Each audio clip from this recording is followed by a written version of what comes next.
One of the biggest stories of this year's NFL draft is the long-term health of Tua Tagovailoa. After the star quarterback dislocated his hip this past fall, we've seen words thrown around like necrosis and arthritis to describe the quarterback's condition, and understandably, these sound pretty scary. Welcome back, everyone, to your number one source for learning about the medical side of sports. Today, we're going to use Tua Tagovailoa's hip dislocation as an opportunity to talk about two of the more serious complications we can see after these injuries, specifically avascular necrosis and post-traumatic arthritis. To quickly recap, this was the play where Tua dislocated his hip this past fall. As we can see him going to the ground here, basically his knee is flexed up, and as it's making contact with the ground, when these defenders fall on him, all that weight basically gets driven through his hip and through his leg, causing his hip to dislocate out the backside of his hip and also cause a fracture to the socket of his hip joint. So here I have the femur, and this ball is going to be the femoral head. And then with our hip joint, we have the socket, or the acetabulum. So in the case of Tua, whenever he goes to the ground, his knee is flexed upward, and then all that load from the ground gets driven into his knee and pushes back along through his hip joint, which is going to cause his hip to dislocate posteriorly out the backside of his hip.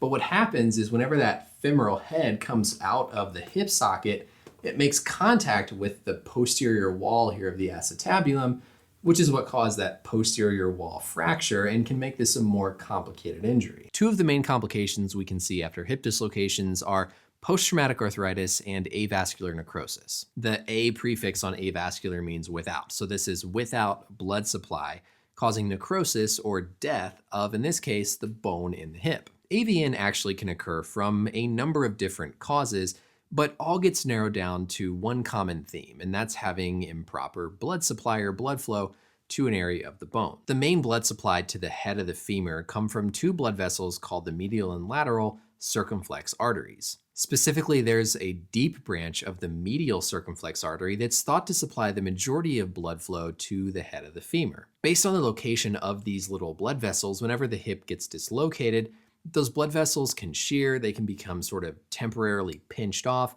and so you can have lack of blood flow to that bone, which then can set in this cascade of causing death of that tissue. When that blood supply gets disrupted, you get death of those bone cells, which then compromises the structural integrity and support of the femur, and you can get just complete collapse of that bone. The other complication we've seen thrown around in regards to Tua is something called post-traumatic arthritis. This refers to any arthritis that develops post or after the trauma. What we have to think about with the risks of arthritis is remember that this femoral head is covered with articular cartilage that helps protect that joint and let the joint function properly. But whenever that femoral head dislocates and shears out of the socket, you can get pieces of that femoral head cartilage that essentially get damaged or nicked up or scraped in the process of that dislocation injury. You can also have damage to the cartilage that lines the socket of the hip itself. And so all of these things are going to be factors that could influence the chances of then developing arthritis. The other thing too to remember is that no matter how good or perfect your surgery or repair is, the forces through your hip joint are never going to be the exact same as they were before the injury. So you now have a joint that's potentially been compromised with some damage or injury to the cartilage that has a whole new set of forces and biomechanics being put through it that could make you more at risk of developing things like arthritis. So the million-dollar question these NFL teams are trying to figure out right now is, what are the odds that these complications will happen in Tua? The spectrum of injury severity that we can see with these hip dislocations and the subsequent risk of these complications is so wide that all of these people we see on ESPN and the NFL Network talking about this really have absolutely no idea, and frankly, neither do I, without actually examining Tua and seeing every single aspect of this injury and his medical history. There are two general themes that we do know from existing research about someone's chances of having these complications that we can discuss a little bit. The amount of time it takes to get the hip joint put back in place after the injury,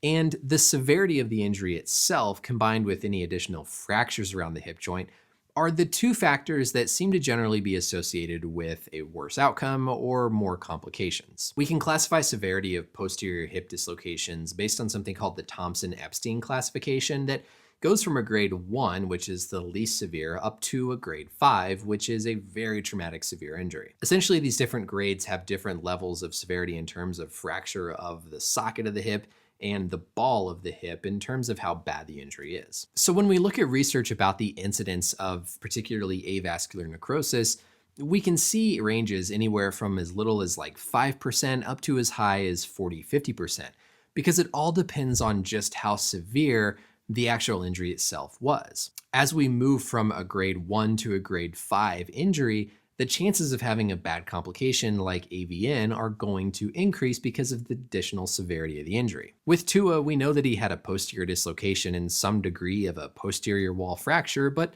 that's it. We don't know the full severity or really what all they had to do to repair it, and so it's impossible to speculate where on this spectrum of risk he comes without actually knowing all the details and examining him ourselves. And this theme holds true for the development of arthritis. It again depends on the severity of the injury itself. Arthritis is more common than avascular necrosis after these types of injuries, but again, without knowing all the details of his injury, we really don't know where he falls on this spectrum. Now, there is one very positive thing we do know that Tua has going for him, and that's the quickness with which they were able to get his hip put back in place after the injury. A 6-hour and a 12-hour time point for getting the hip joint put back in place are the two numbers that you'll see quoted most often in research that generally delineate a better outcome from one that might be more severe. With Tua, they reportedly were able to reduce his hip right there in the stadium, so that's definitely a good sign in terms of prognosis that we think of with hip dislocations. There are also questions about how long these complications can take to pop up and develop. When we look at avascular necrosis, generally most cases in patients are symptomatic by within a couple of years, if not sooner,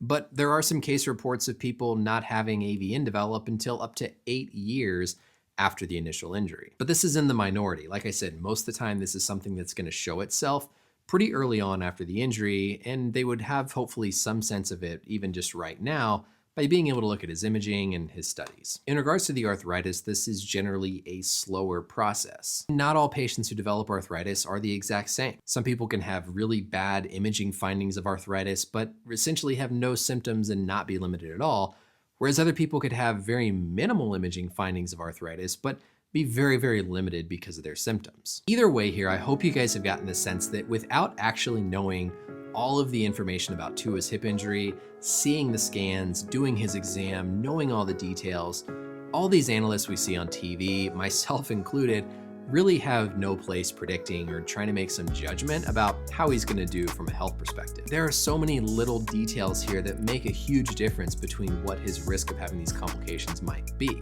But hopefully this was a good opportunity to do some teaching and learn about these two different concepts. Let me know any questions you guys have down below in the comments, and until next time, I'll see you in the next video. Bye.